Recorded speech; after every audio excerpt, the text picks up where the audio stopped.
the Father, the Son, and the Holy Spirit. Glory to Jesus Christ. Glory forever.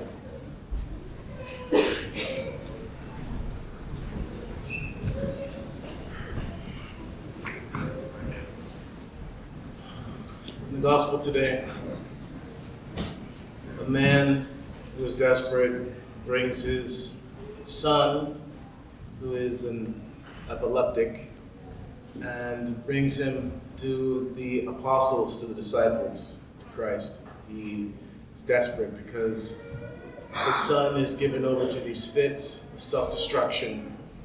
Self-destruction leading him to be thrown into the water to be drowned, the fire to be burned. And this self-destruction not only being a source of life and death for the boy, we can imagine the desperation and the despair that it brought to not only the man, but to his whole household. We can only speculate how many siblings and cousins, how many friends, how many loved ones in that village were affected by this boy's self-destructive behavior. This behavior being driven obviously by a demon. And so the Lord is, shall we say, disappointed. He's a bit discouraged. It's a moment in which, and there's a few of them actually, where the Lord is disappointed. Because this man had brought his son to the disciples first, and they could not cast it out. So the Lord, being the Pantocrator, being the ruler over all things, he cast this demon instantly out from the man. But then the apostles, they asked the Lord privately, and they say, why did we not cast it out? And he says, well, you have no faith. But he says something very interesting. In these 2 points, they actually relate to each other. And he says, you have no faith. If you had the faith even of a mustard seed, you could say to this mountain, be cast into the sea, and it would happen. But then he says, however, these are only cast out but by prayer and fasting. And so now you ask yourself, or maybe you don't, but I ask myself, what is the power then of the mustard seed? And what is the power, truly, of fasting and prayer? What is the power? In the epistle today, St. Paul speaks about how the apostles, the ones who were sent, were the least of men. And these least of men, if you're reading their accolades, if you're reading their resume, it doesn't sound very good. Who wants to be homeless? Raise your hand. Who wants to be beaten for doing the right thing? Raise your hand. Who wants to be mocked and rejected by your own people? Raise your hand. Not a single one of you want to do that. Who wants to be utterly despised by both man and angel? No one. And this is the source of apostolic power. This is the source of fasting. This is the power of fasting. This is also the power of the mustard seed.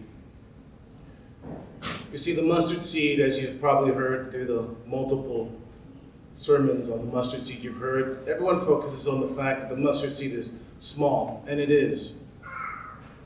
But really, the power of the mustard seed is that it must be bruised in order for it to now spring life. And in that bruising, something so tiny becomes one of the largest trees ever. That bruising is the same thing that happens with fasting. God doesn't care whether you eat steak.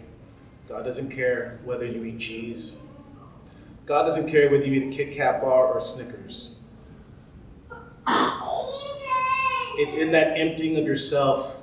Fasting is there to humble you, to bruise you, if you will, and that is the source of its power. Because in that bruising, the power of Christ is released. Because he is strong with the one who is weak.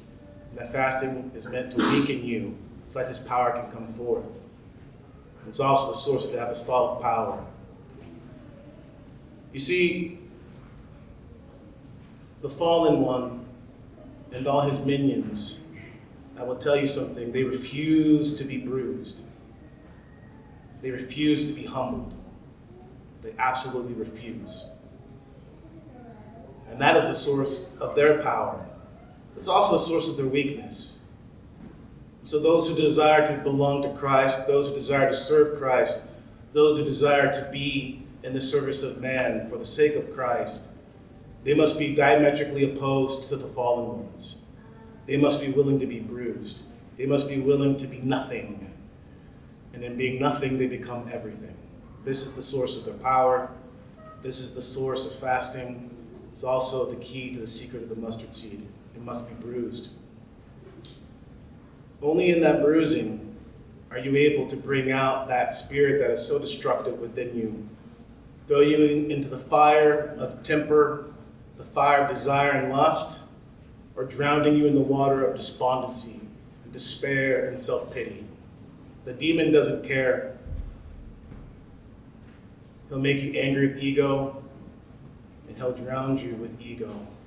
They're both the same. Self-pity is ego, pride is ego. And the only way out is to be bruised, to be humbled, to be unlike the fallen ones.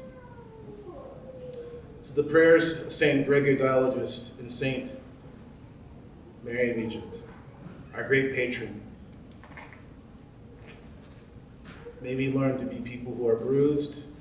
May we learn to be people who take hold of that apostolic power, who are sent forth. May we be like the mustard seed. May we have the faith to trust God, that if we're bruised, his power and his grace will take care of the rest. In the Father, the Son, and the Holy Spirit.